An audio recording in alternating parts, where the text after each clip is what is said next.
Arias, thanks so much for being here. So excited to bring you this first story because this is a Fox show and I happen to watch this show. It is super entertaining to say the least. The Masked Singer, it's the show that everybody's talking about. Last night they eliminated their third person behind the mask, the deer. So the first one we had the hippo. I'm not going to reveal who these celebrities are, by the way, because you should watch. So the first one was the hippo that was eliminated, and then we had like the Hawaiian dude, and then yesterday it was the deer. So this just so happens to be one of the contestants who was, we don't call it kicked off, we call it revealed, not even eliminated, so to speak. And we're sitting down with this person and we're getting a little more insight into the show. So let's watch right here on News Now.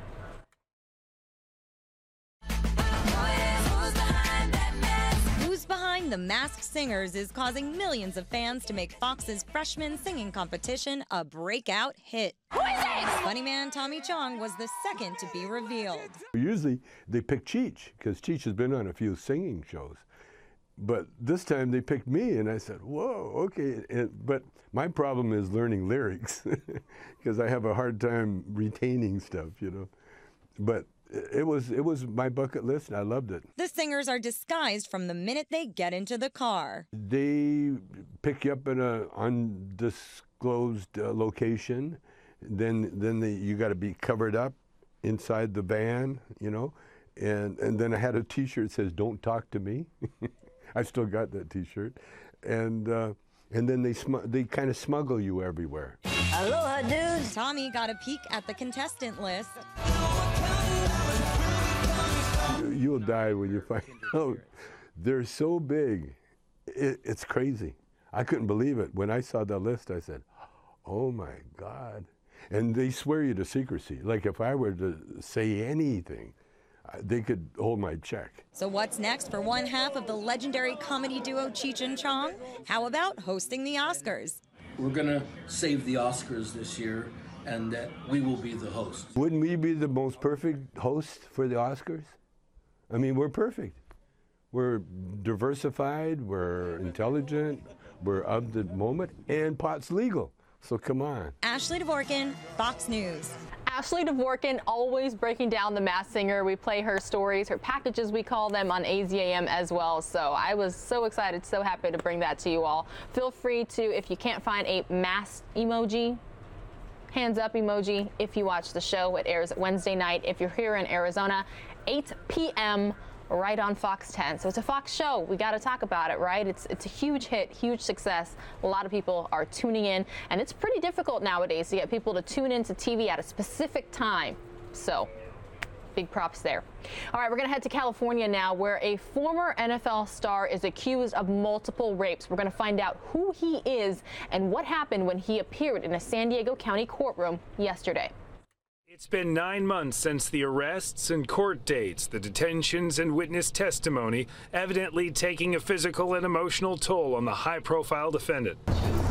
Kellen Winslow Jr. exited court without his wife this time. He was also not wearing his wedding ring, brushing off questions and leaving his defense attorney, Brian Watkins, to field the answers to the latest developments in the multiple sexual assault charges against the former NFL star. We filed motions to get substantial charges dismissed right now.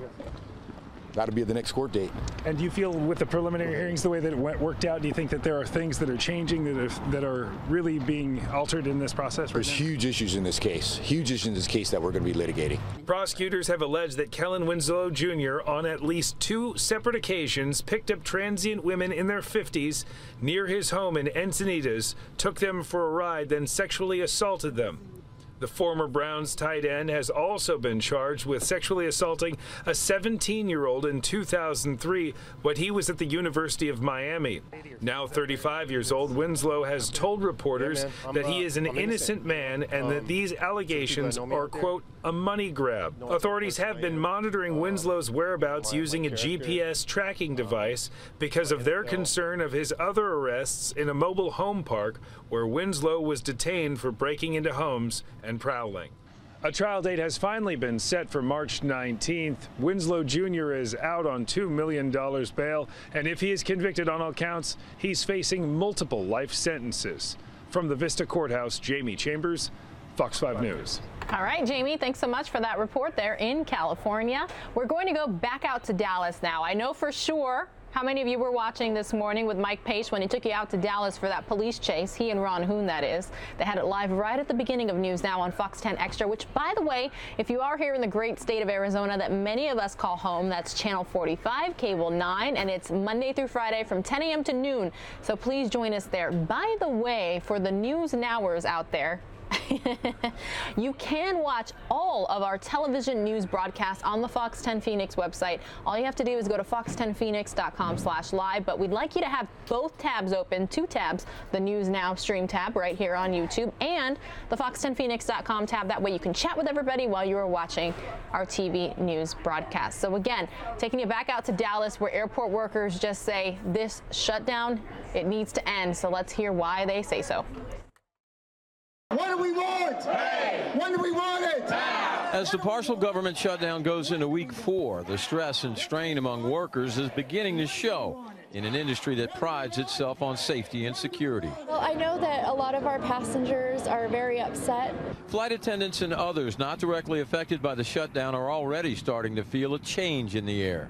They've got long lines. They're being rerouted. They're starting to get a little bit of air rage, and they're getting upset. So that is definitely going to make it harder on the flight attendants.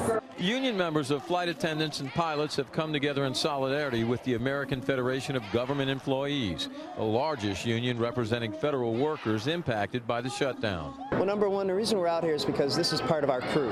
The TSA agents, the FAA inspectors, right on up to our flight crews. We're all part of the process of keeping our passengers safe and secure. It's already had an impact. You know, I don't know how long I can stay afloat. TSA employee Richard Gray brought his 3 sons to show his struggle. Me and my brothers are actually out here to show the people that this is affecting families. You're working 14, 16 hours. You want to be clear of mind when you're on the checkpoint. But when you have to start worrying about, do I have money to pay for my groceries? Then you don't have a clear mind. So it impacts the security. Whether they want to accept that or not, that's what they're doing. The most troubling aspect of the shutdown, workers say, is the uncertainty of how long it could last. And right now, metaphorically, we've got some bumps in the air and some weather on the horizon. And we're going to fly this aircraft safely around it, but it's just a heavier workload.